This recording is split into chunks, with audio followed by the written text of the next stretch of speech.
Ladies and gentlemen, good morning.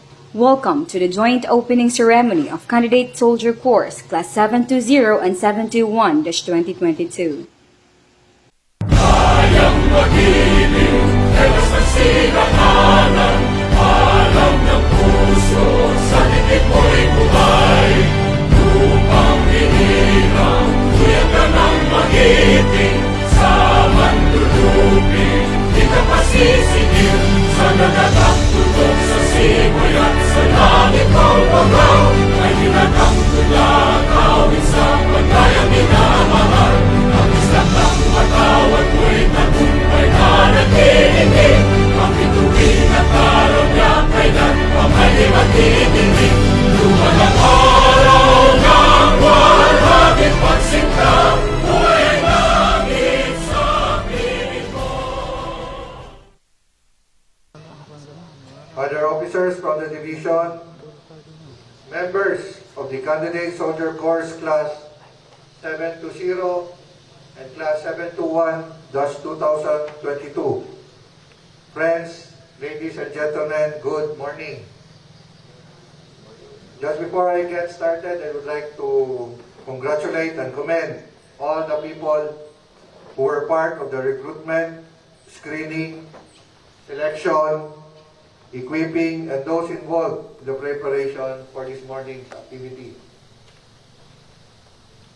First and foremost, the Assistant Chief of Staff for Personnel G1 under Colonel Manuel Leo Gador and Captain Edeline Glarian, who facilitated the conduct of the AFP Service Aptitude Test, supervised the medical and physical examinations, screened and checked your application and the documentary requirements that you have submitted, and conducted the final interview just to ensure that what we will be getting is the best and the brightest among the thousands who applied to become regular members of the Armed Forces of the Philippines.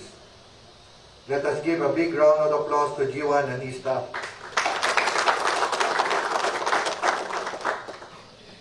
Next is Assistant Chief of Staff for Education and Training, G8, under Colonel Romel Cabanayan, together with his staff, who painstakingly coordinated with higher headquarters for the issuance of the needed training directives in order for these trainings to be conducted and opened on time. So let us give also a big round of applause to G8 and his staff.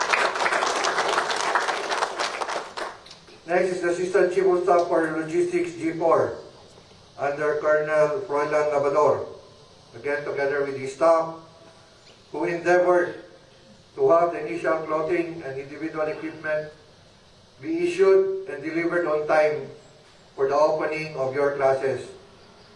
So let us also give a big round of applause to G4 and his staff.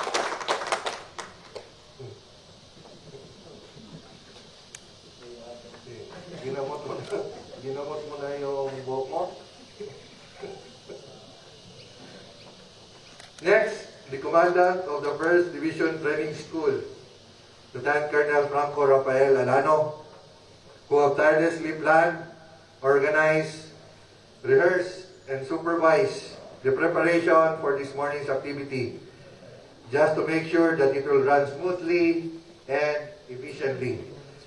So let us give a big round of applause for the Commandant, 1st DTS, and the members of the training staff.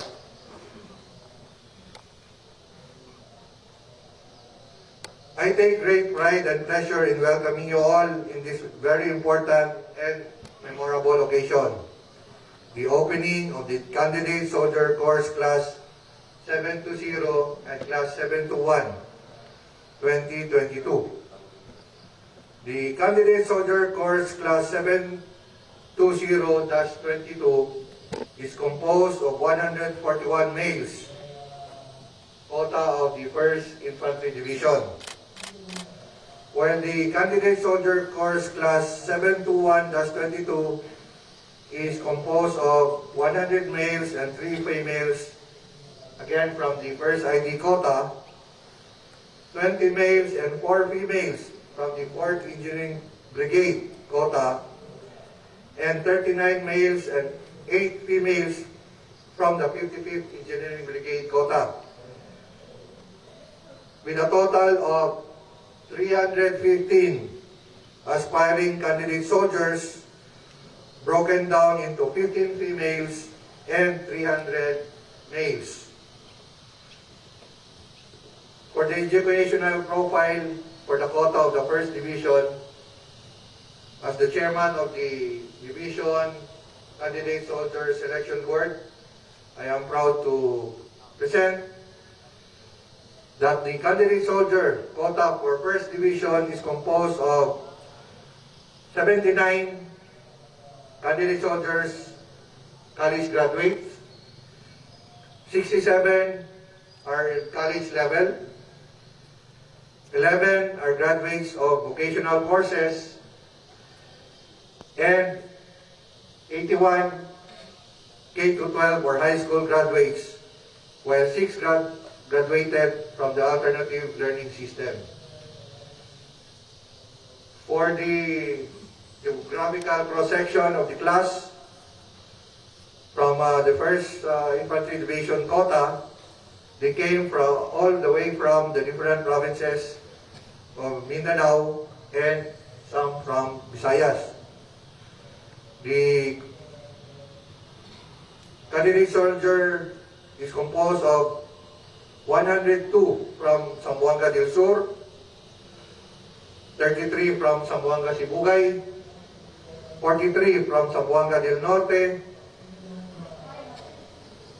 25 from Lanao del Norte, 21 from Misamis Occidental, 7 from Misamis Oriental, and the others came from Lanao del Sur, Bukidnon, Sulu, Basilan, Cotabato, Negros, and from Cebu City.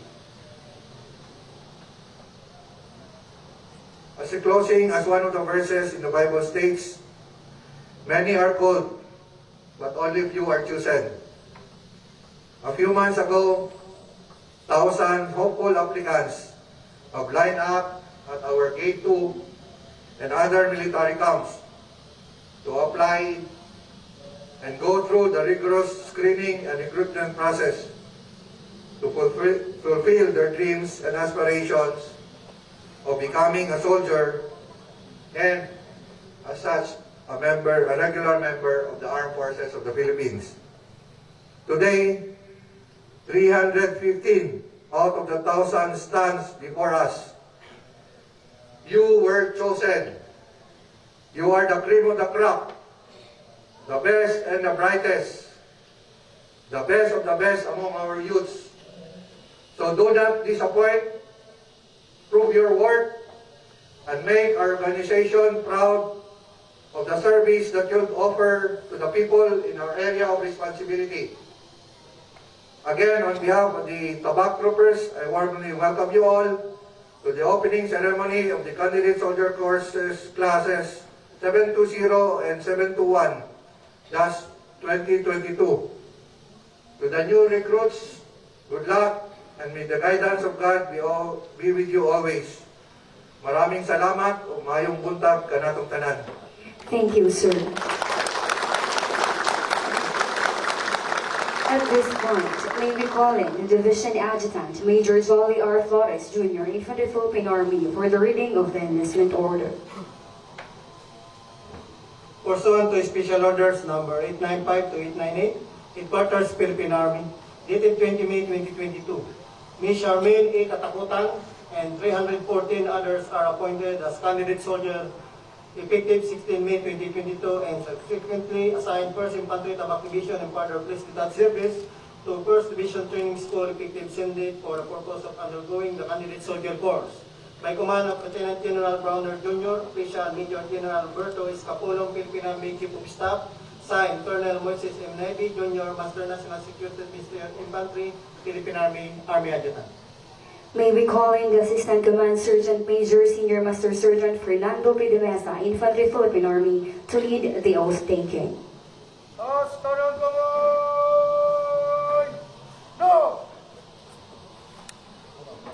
Repeat after me.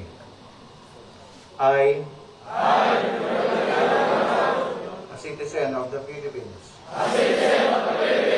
do hereby acknowledge, to have voluntarily undergo, the candidate soldier course, 309 June 2022, to be a soldier of the regular army, the Republic of the Philippines, for a period of 3 years, under the conditions prescribed by law,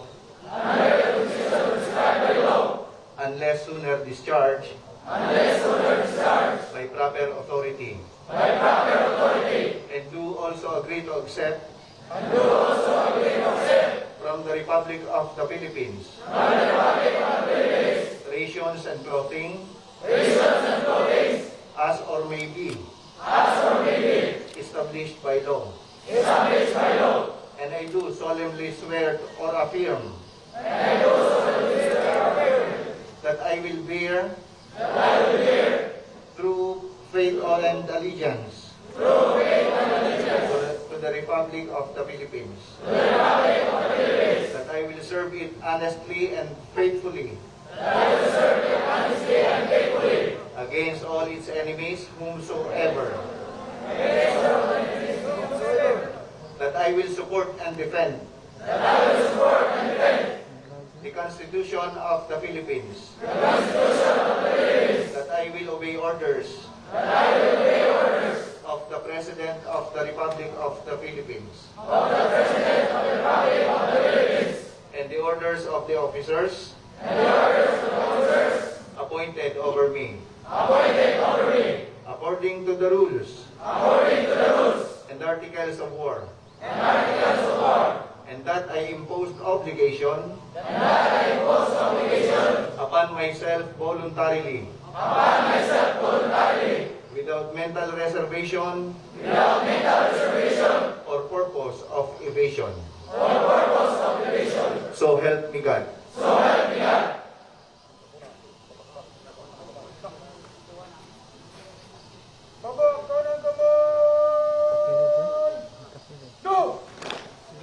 This time, may we request Colonel Romen R. Cabanayan, General Staff Corps, Infantry Philippine Army, for the reading of the training directive.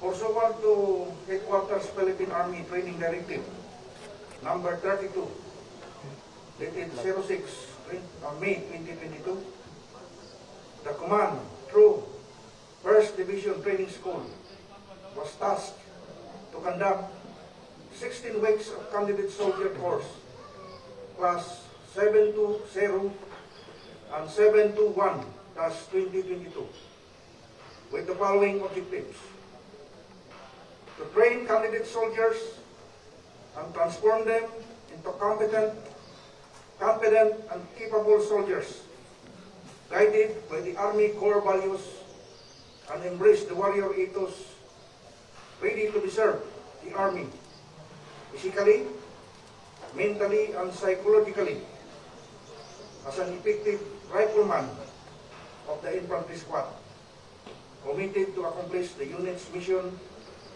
upon deployment of the first assignment.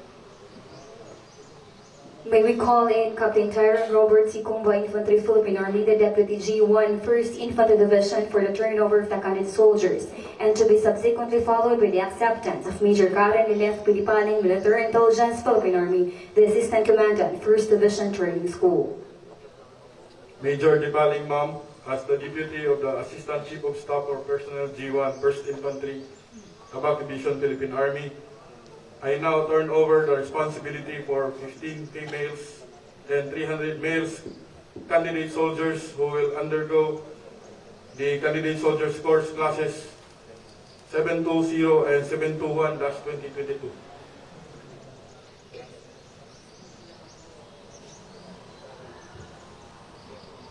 Thank Kumba as the Assistant Commandant of 1st Division Training School, 1st Infantry Tabak Division, Philippine Army, I hereby accept and take full responsibility of the 15 female and 300 male members of Candidate Soldier Course Classes 720 and 721-2022. I will assure you of an effective training management program and desired output at the end of the course. May we call in the course director, Major Arlene Q. Palafox, Infantry Philippine Army, for the presentation of CSC Class 720-2022. Pursuant to HPA Training Directive Number 32, dated 06 May 2022, the 1st Division Training School was tasked to conduct 16 weeks of Candidate Soldier Course Class 720-2022. Major Dipaling, ma'am, in my capacity as the course director, I have the honor to present to you 141 male qualified applicants to undergo 16 weeks of Candidate Soldier Course Class 720-2022. Recommend that the aforementioned course be opened effective this date. And Captain Gaston Siduyugin, Infantry Philippine Army, the training officer, for the presentation of CSC Class 721-2022 for opening. Pursuant to HPA Training Directive Number 32, dated 06 May 2022, the 1st Division Training School was tasked to conduct 16 weeks of Candidate Soldier Course Class 721-2022. Major Dipaling, ma'am, in my capacity as the training officer, I have the honor to present to you 15 female and 159 male qualified applicants to undergo 16 weeks of Candidate Soldier Course Class 721-2022. Recommend that the aforementioned course be opened effective this date. To officially declare the opening, may we call in the Assistant Commandant, 1st Division Training School, Major Karen Inez Pilipaling, Military Intelligence, Philippine Army. By virtue of the authority vested in me as the Officer in Charge, Commandant of 1st Division Training School, 1st Infantry Tabak Division, Philippine Army, I hereby declare the Candidate Soldier Course Classes 720 and 721-2022 opened effective this date. Good luck!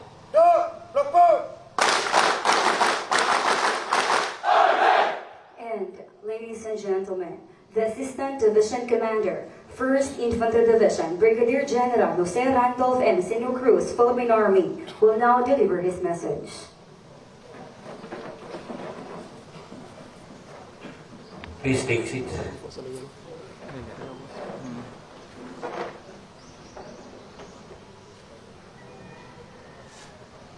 Sa ating snapping Chief of Staff, incoming Colonel Jason Pompeo Almagro, ang ating IG, incoming din, ewan ko kung saan, Colonel William Cordova. Sa mga membro ng General Staff na nandito, ang ating representative ng ating G1, si Captain Kumba, ang ating G2, Colonel Dan Ambe,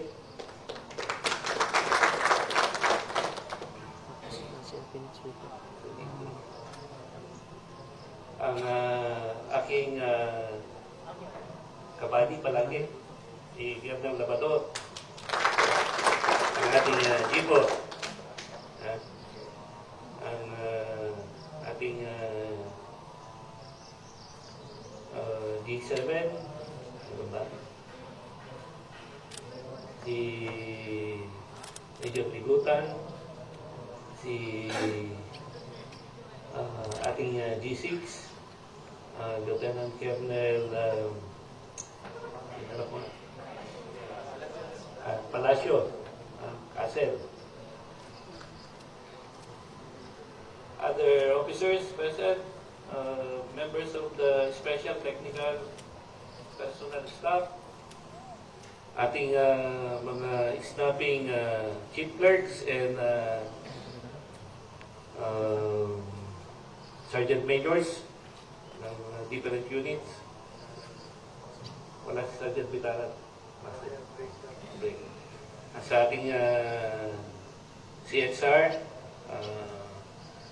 sa mga membro ng candidate soldiers, course class 720 and 721-2022. Isang mapagpalang umaga sa ating lahat. Today we are witnessing the formal opening ceremony of candidate soldiers classes 720 and 721-2022, composed of 15 females and 300 males, a total of 315 aspiring candidate soldiers from the different provinces of Western and Central Mindanao. Another batch of young aspirants who are willing to undergo 16 weeks of rigid military training and aims to become one of the brave and disciplined members of the Armed Forces of the Philippines.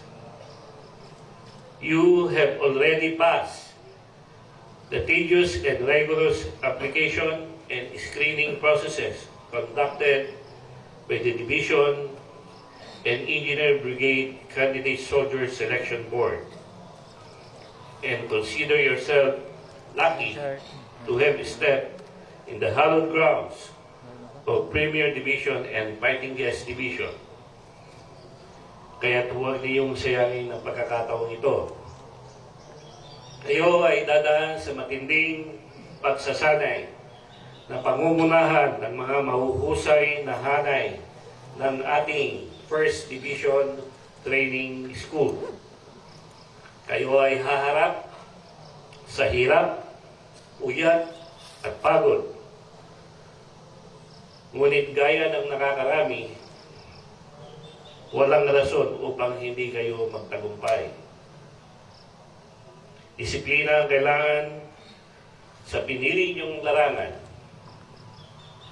Nais kong iwanan ninyo ang dating nakagawiyang pamumuhay ng isang sibilyan at tiyakapin ninyo ang prinsipyo at pamumuhay ng isang tunay na sundalo.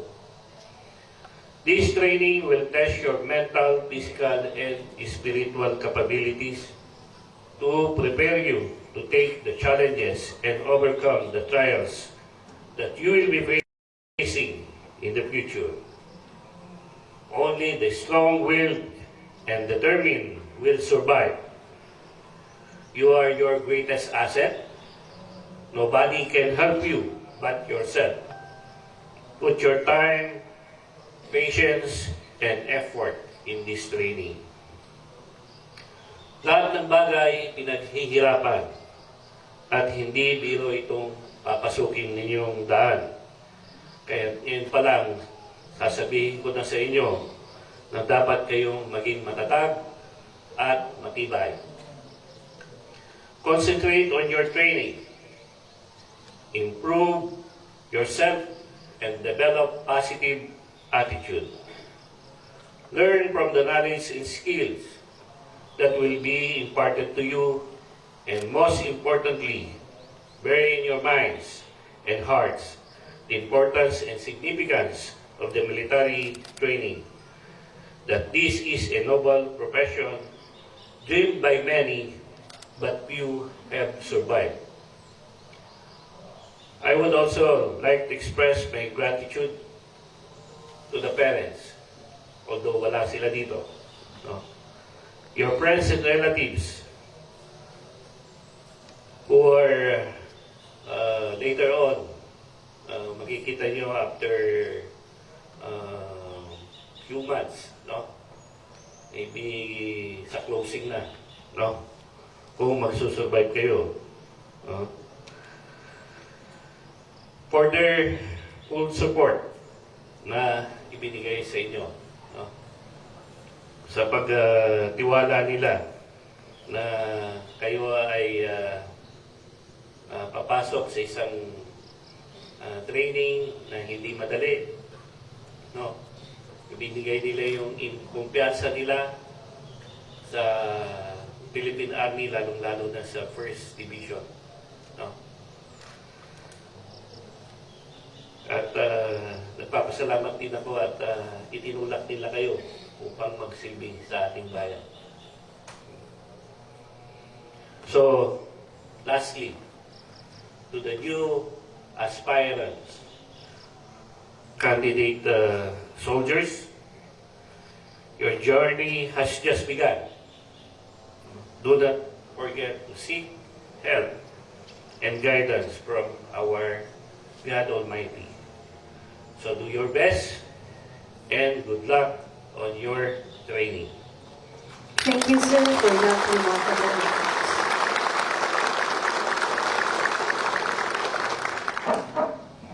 We shall now witness the entrance of the Division Training School's Training Directory.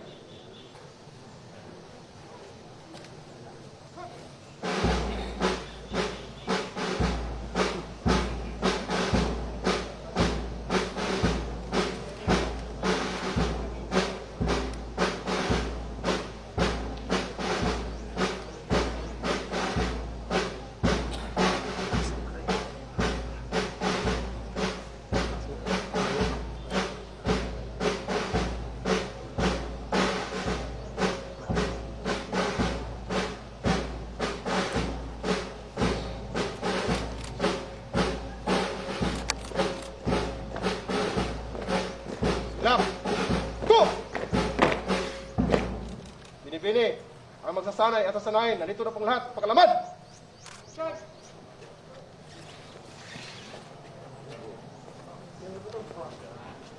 Yeah.